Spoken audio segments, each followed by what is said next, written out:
Hello, everyone. Welcome back to Didikanku with your host, David. Today, it's my pleasure to introduce you to the co-founder of Digdaya Selaras and Indonesia Conservation Coaching Club. She's also a leadership coach, and her name is Coach Sari Wirawan. So welcome, Coach Sari. Hi, thank you. Thank you, David. It's a pleasure to have you. Thank you for your generosity and your time to come on our channel. It's an honor. Thank you so much for having me. It's a lovely surprise, actually. Well, it's great to have you. And, for all the audience and listeners out there who would like to know, I'm sure some people are curious, what exactly is Digdaya Selaras? What exactly does Digdaya Selaras do? Okay, so Digdaya Selaras. So we like to say that we are a consulting agency with social impact. So that's how we define ourselves. We basically focus on building leadership capacity, either individual or organization, for those especially working in public sector, sustainable sector. And since most of the founder background is from conservation, environmental issues, so most of our work now is still like in the area of conservation, biodiversity, environment. We are starting to support and help our friends in the network in gender and also social welfare.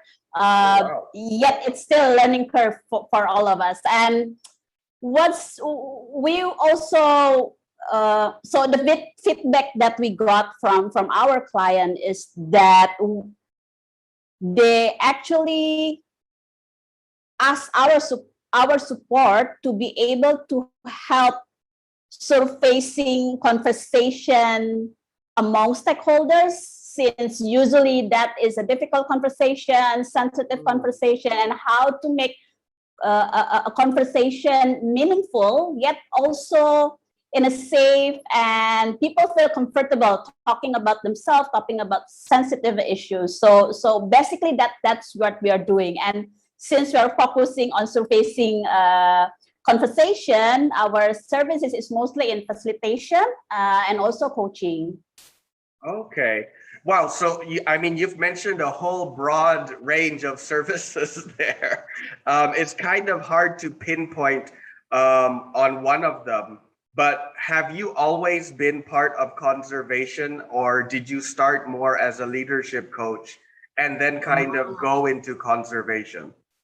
Okay, David, that's an interesting question, since so how you call it, yeah? For me personally, conservation, biodiversity especially, it's running in the family. So my father is an ethnobotanist, social forestry. So I spent most of my childhood in Kalimantan, in Sulawesi, living near forest because of my father's work. Yet I didn't took it as a career or think of it as a career, even when I go to school.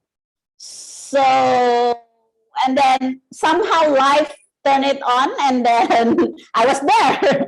I was there in biodiversity. It started as an educator, environmental educators, working with school children, youth, but then it developed from there. So I also then mostly spend working with adults on how to learn and work with them for making wise decision and have a wise behavior toward sustainability for natural resources. Yep. And so, yeah, actually that is where I spend most of my adult years, actually, and then focusing more on nonprofit organization.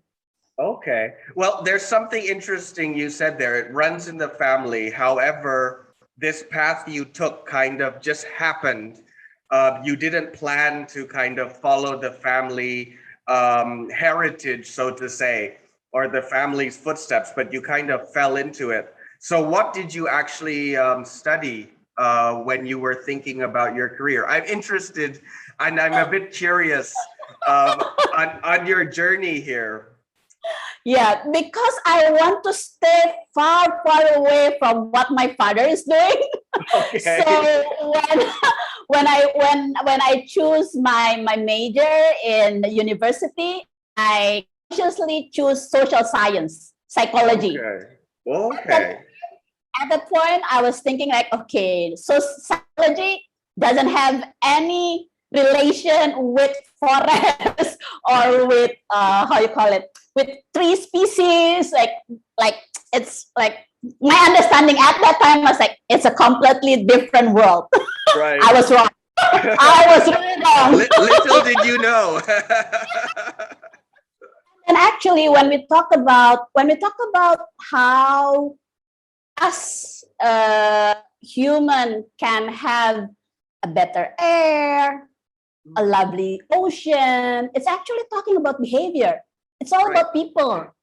It's all about people. At the same time, it's all about species of trees, of animals. So it's Right. it's the same things. Yeah, At the time, I didn't know. well, it's like we all inhabit one Earth, right? And we all have to share space with species, with the trees, with the all other animals that come on this Earth and this planet. And I think you bring up a good point there. So actually, you started more on social science and something you mentioned there, psychology. So you wanted to understand the individual first. Is that right? Not. Not really. Okay. So my mission was to win a bet with my father. Okay. So my father said, and my close friend knows this story. So my father mentioned if because I failed my first university exam when I graduate. So I take the national university exam second time, and then my father was saying, if you get through this time with your first option, because at that time we can have 3 selection of studies. So if you choose, if you go through this first selection, I will give you a car, a second-hand car. I was like, okay, we're on. Nice. That's my mission. And then I was asking my friend, my friend was like, okay, what do you put as your first selection? And then my friend was like, oh, I put psychology. Oh, okay. You were like, psychology, that's far away from trees and and anything my father does. Okay. Yeah, but actually, since when I was in high school, I know I want to be a trainer. So I was like, okay, this is far away from what my father is doing, and I think in psychology, this is going to be a path to how I can be a trainer. So it's the major factor is the second-hand car. The rest is like, okay, I think this is the path to go through. Well, that's interesting that you also say, though, you already had an idea that you wanted to be a trainer and that understanding people or the psychology of individuals can help you be a better trainer. I mean, I studied psychology myself. Although I never actually used it, and I became a teacher. I became a language teacher, and then later moved into management, became a trainer, mentor, and then got into coaching. So I totally understand that from that perspective. But from your side, how has understanding psychology helped you with training and coaching and everything that you do now? How does it complete everything you do now? Yeah, so, well, actually, when I hear your story, like, that is what you're doing now is actually all psychology, David. Yeah, coming back to your question, what's interesting is that when I do my undergraduate, it's all about having fun, making friends, Right. and all of that stuff. But when I start to work and then pursue my master degree, that is when I start to like be really serious about it. And then because most of my time when I work is dealing with behavior change, how to influence behavior change by the community itself. So learning from the community what works, what can be done, rather than outsider like telling someone to do things. So that is the process. And then there was a point when I was really, how you call it, yeah, like I feel blank, like no, I don't know what else I can do. I already like things that I read, things that I get from schools, I already practice, but I feel like I'm missing something. And then I feel like there's a lot of field experience that I would like to put it in writing, but when you're working, you just don't have time to do that, right? Right.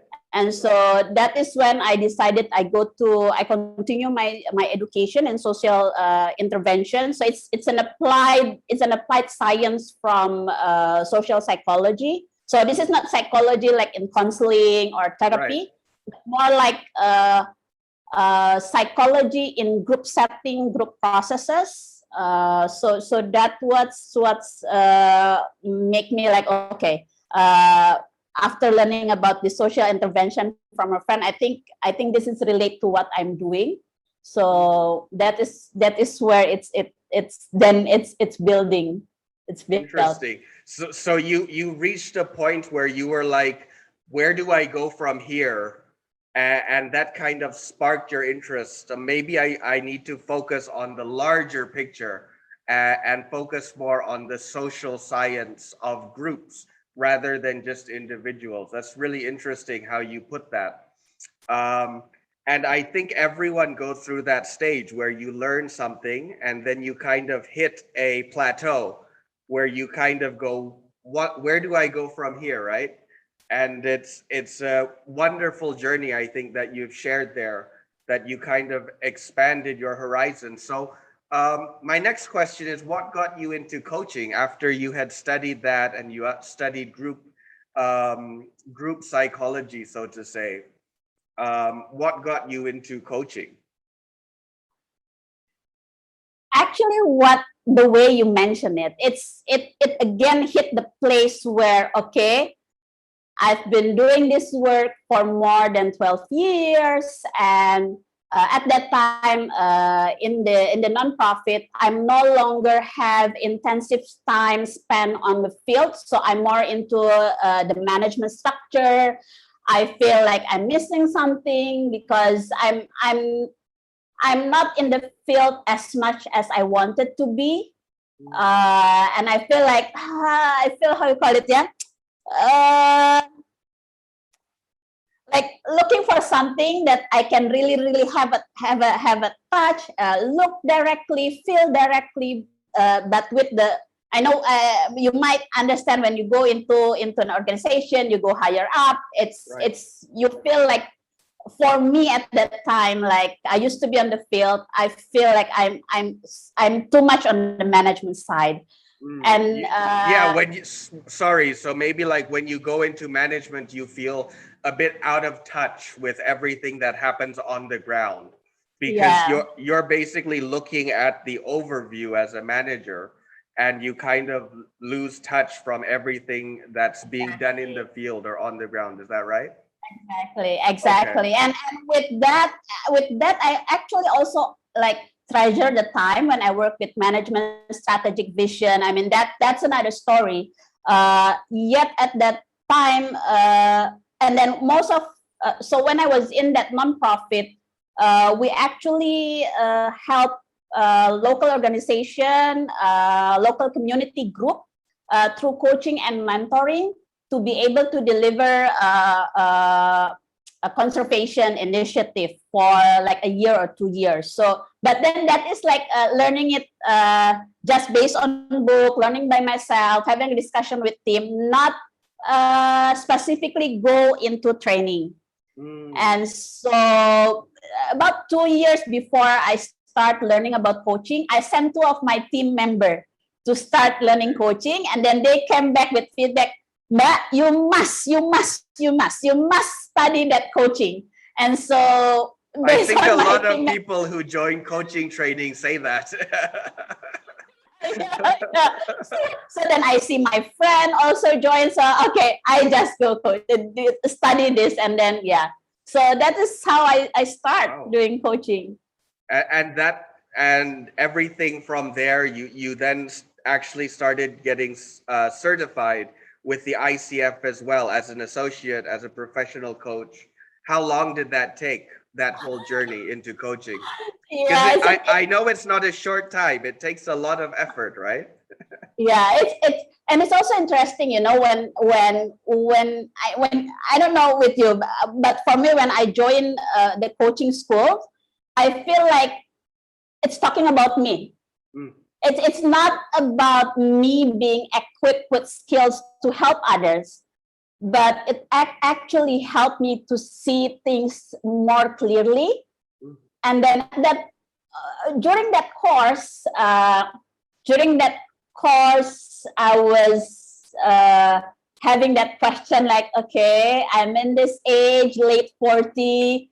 What I want to, I don't know when my age will expired, and so am I still going to do things I want to do, or I want to do something else? I don't know. And so that course of that coaching session, I know one thing I was clear. I know I have to pause from my professional career, but I don't know what I want to do afterward. And so I hired a coach, an executive coach at that time. I hired for the first is 6 session, but then it ended 9 session.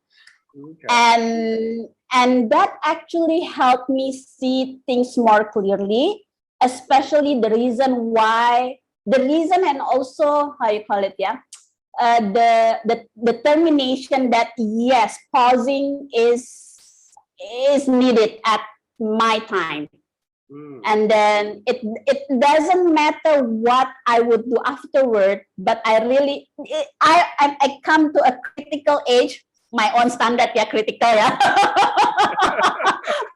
Late 40, that I have to decide, am I going to spend my age just as it is, or I'm going to find things that I know is meaningful for me, hopefully is also meaningful for others.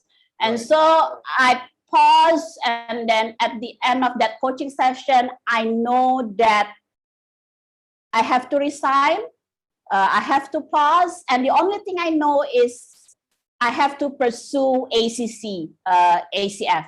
And so in 6 months, I completed my ACC. Yeah, so determined yeah, I just have it. And then I don't know if I'm going to be a professional coach at that time. I just know like I have to go to pursue my ICC.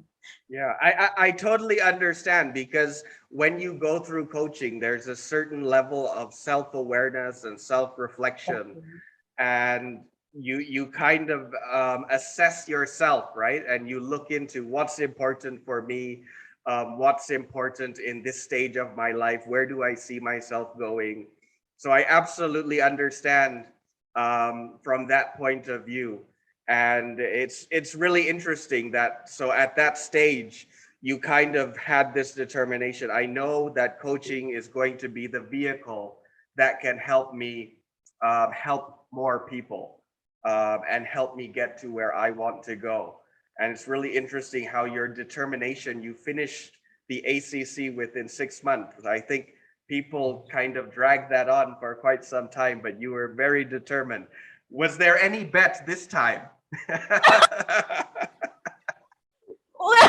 That's the perfect question, David.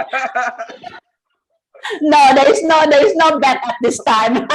It's actually and talking about determination, I think that's the way you put it. It's perfect there, because now I'm struggling to pursue my PCC, because like it's, I think the reason like I'm so I decided to get coaching just to make sure like I want to go PCC. And so I now know the reason, but like 4 months ago, I don't feel that's important for me. So I was like, delay, and I was like taking it easy, and so yeah, so determination, reason. I think that was needed. Absolutely. And so now so after you did this, is that when you started this your company founding of Digdaya Selaras? Is after you completed your coaching journey? Well, not completed, but after you had gone on, because it's not complete. I don't think it will ever end. Yeah. The coaching journey never ends. It's a continuous, it's a lifelong learning, yeah, David, yeah, for being a Absolutely. coach. Well, Yeah, yeah. I think learning in general is lifelong, It's lifelong, sure, and yeah. that's kind of part of what we do at Didikanku is we understand that education is not something anyone finishes, but Yeah. it's really true to coaching as well, where you know, like you kind of shared your journey, you kind of hit a ceiling when you learned something, and then you Mhm. took another master's to expand. And it's the same with coaching, right? You become an associate coach, professional coach, master coach, and then you're still learning. You're still learning about yourself. You're still learning about people. Yes. So what has been kind of based on your experience? What has been some of the I guess highs and lows since you've been on this journey? Yeah, I was trying to think of low. There was Let's there For sure there was a lot of high in terms of high learning curve, right. since I spent most of like what more than 15 years working in nonprofit, and then me and my group of friends start to like, okay, when we're going to do this organization, are we going to make it a nonprofit, or are we going to make it a profit organization? And then all of us are like, okay, done with nonprofit, let's start doing profit organization with social impact. But most of us doesn't have that experience. We don't even have the mindset of being a businessman or businesswoman.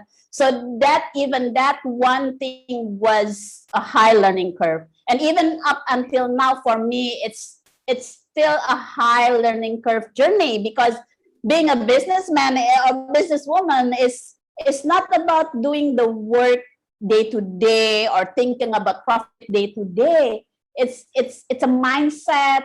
It So how to balance profit with social impact, how to make that a model in the business model. It's still trial and error. So even there's a lot of challenge or learning it the hard way, I still put it as a high, not a low, a high things in that journey. And Absolutely. yeah, and also I think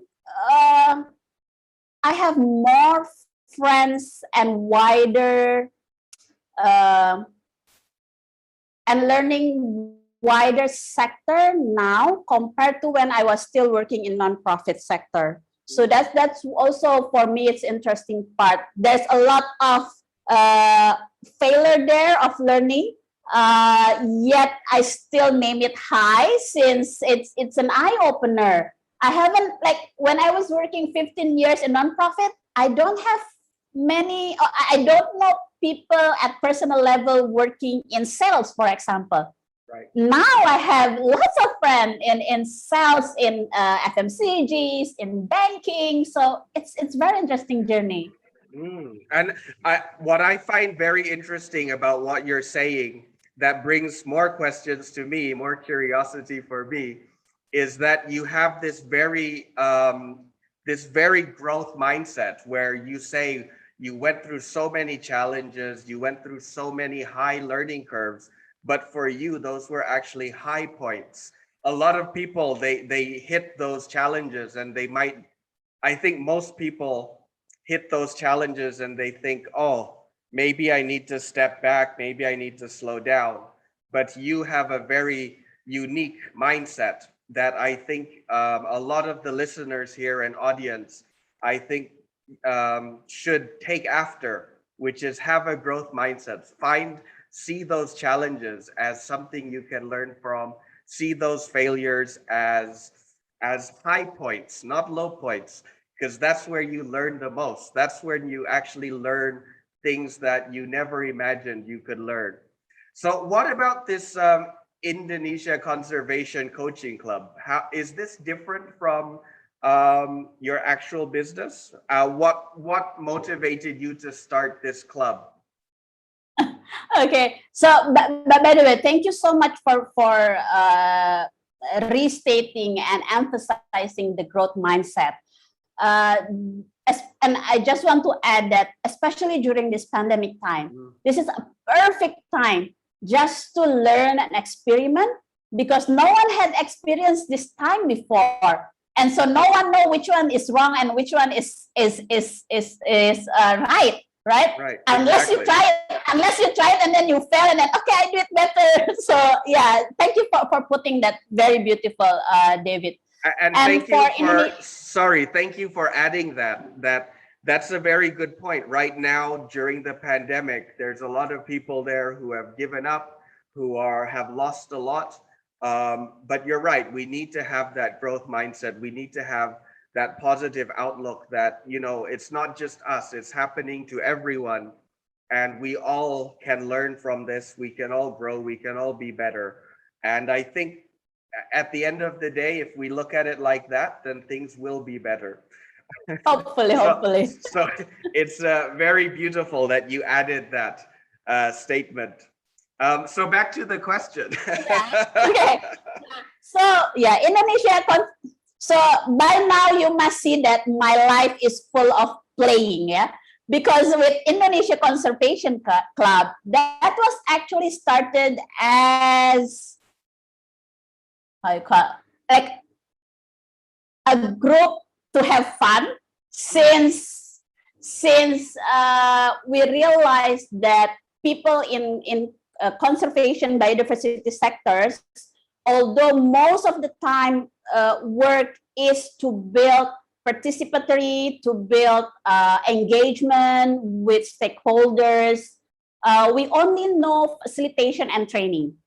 We are not exposed to coaching approach. And so when I started this journey with my two team member that I sent initially to the training, we started to share about what is coaching, started to practice with them, and then I have other friends who join and then go to school go through the certification school, and then we started to count ourselves. Okay, in conservation biodiversity, how many of us in the sector professionally certified and go to school with that? It's only 8 of us, the whole Indonesia.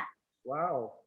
And so we started to, okay, let's make a WhatsApp group, and then it's just like how you call it, small chat, just getting together, and then like silly jokes. It started just like that, and then we started to have this discussion. Okay, it's only 8 of us. How can we start to introduce coaching to the sectors? And so we started to do monthly pro bono services for community working in environmental. So we start, the first one, we start with young leaders who are in a community of behavior change campaign, and then we with waste bank community. So we start from one community to the next community, just to introduce what is coaching. Hopefully it's meaningful also for people working in the sectors. Right. Wow. You know, the way you put it, it's like, oh, it was just for fun. We just got together. But what I'm hearing is, oh, we wanted to start a community where people were like-minded, had the same vision. It started with maybe a small group, but then you built kind of your community, and then you went into other communities to share. And I believe that enlarged the community. So now currently this conservation coaching club, how big is this community currently? For now, the member is now 8 people that actually have background in working in conservation biodiversity.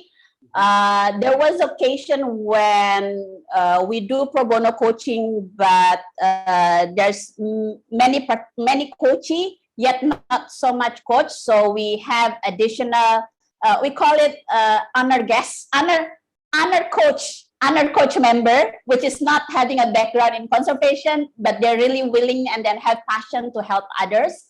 And so it's about 10 members now for the Indonesia Conservation Coach Club. It's a loose club. That's why they don't call it association or a farm. It's a club. It's something for fun and sharing. Yeah, and learning, obviously. Yeah, and then hopefully it's meaningful as well. Well, it sounds very interesting. It sounds very impactful. It sounds like it's not just about having fun, but also about how can you have an impact on the social outcome or the environment as well, conservation, so to say. So can anyone join this club? For some of the coaches, if there are any coaches here listening, interested to join, can they join? Well, it's a club built by all the 8 people in the community. So actually, it's usually when we accept a coach member, it's based on discussion by all the 8 people. But it's open as long as you're willing to do pro bono coaching and you have interest in building capacity of people working in environmental sectors. I think we open. Welcome. That's great. That's great to hear, because I think communities are really important, right? It's important that you find some place that you're passionate about, but also where you can have fun and share. So that's really important. So right now, though, with this pandemic, we talked about it a little before. With this pandemic, we have to have a growth mindset. But in your experience, or from your point of view, what have you seen has been the biggest change in terms of what you do, conservation or leadership coaching? What has been the biggest change since this pandemic hit? For people working in conservation sectors, I think it's what is the high learning curve is creativity. Since for those working in nonprofit sector or people that live in places where internet infrastructure, electricity infrastructure is available, then it is still possible to build people capacity using technology. Right. Yet most of our intact forest is in Papua, in Kalimantan, and then people are living in a remote area. And so one of the challenge, even if internet infrastructure is there, sometimes electricity is not there. And so how to make sure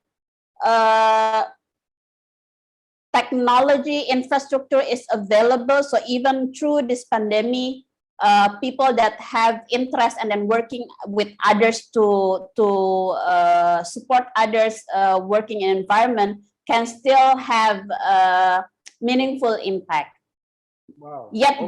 that is one of the biggest thing. And also I think so technology is like a scissor, yeah. You Right. can use it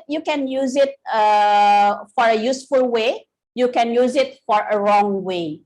And technology has made, for example, like wildlife crime even harder to tackle, because when it goes into technology, it goes into a very close-knit hidden structure, which is very hard to develop. So lots of kudos, of appreciation for people in that sector, since it's technology make it as an opportunity, yet in a way it also make it harder to work in that initiatives.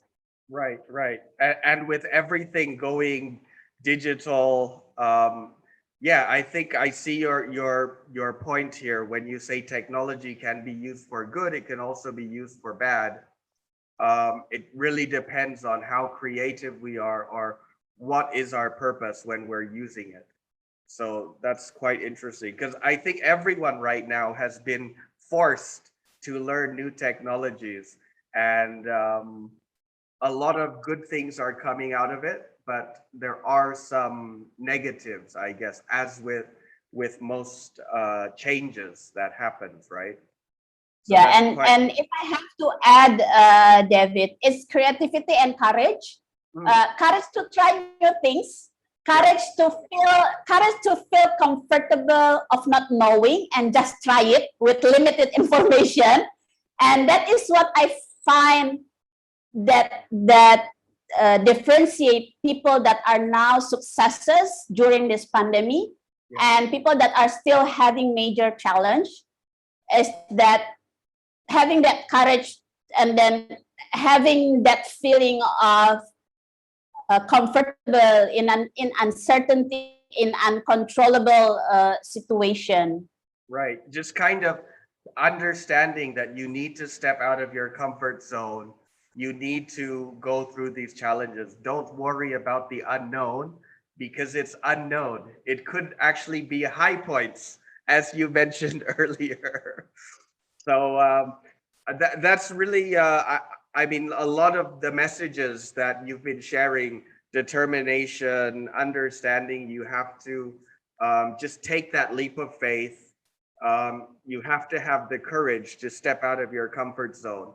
I think that's really important right now. And I like the way you put it very well. You put it in such a fun, simple way. But Thank you. Lots of laughter, David. Lot of laughter. absolutely. So if I did something mistaken or I felt, of course, my first reaction is like sad, disappointed.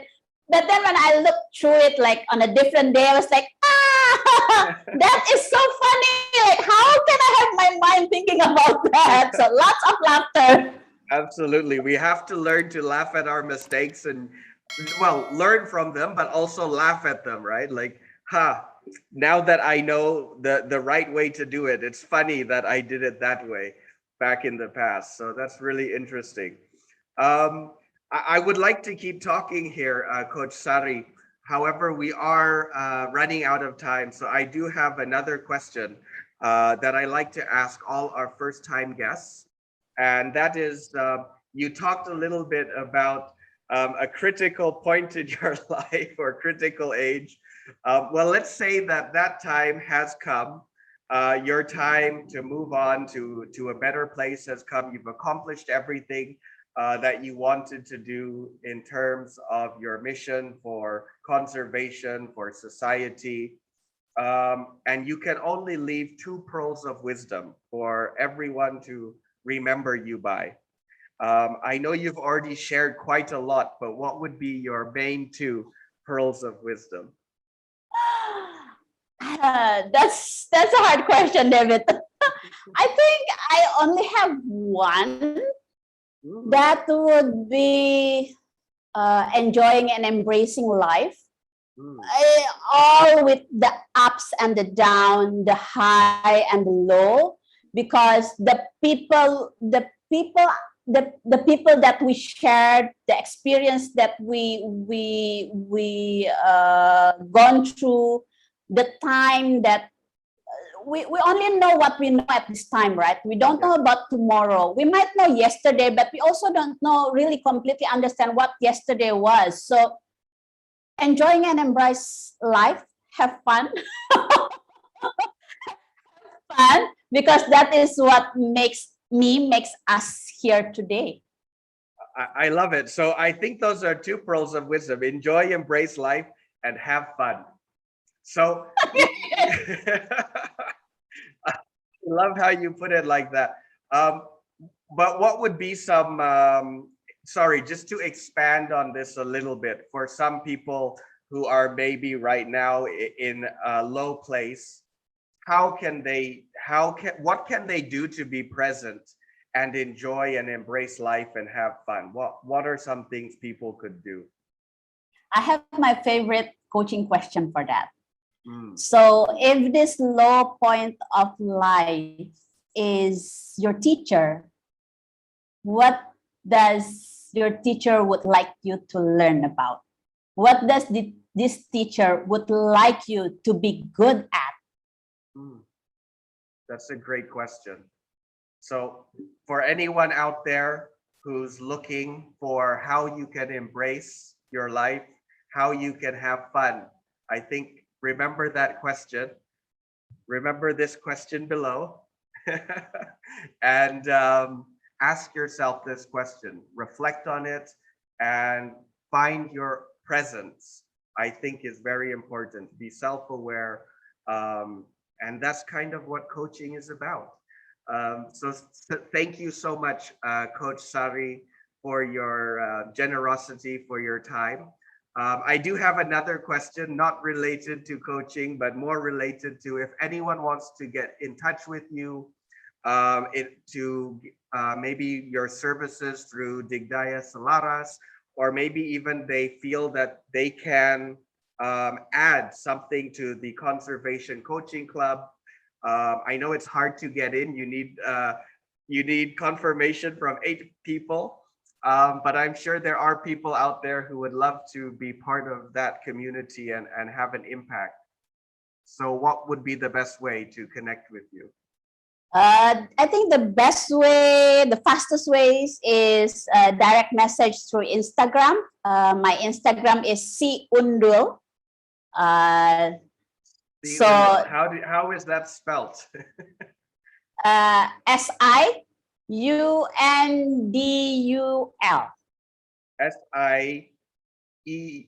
SIEUDUL. Yeah, it's long story. It's from my campaign years for Napoleon Ras.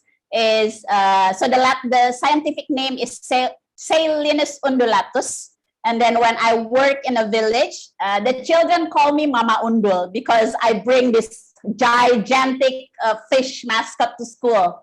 And so most people that know me from that time usually call me Mama Undul. That's why my emails is mamaundul@gmail.com. And then my Instagram is si undul.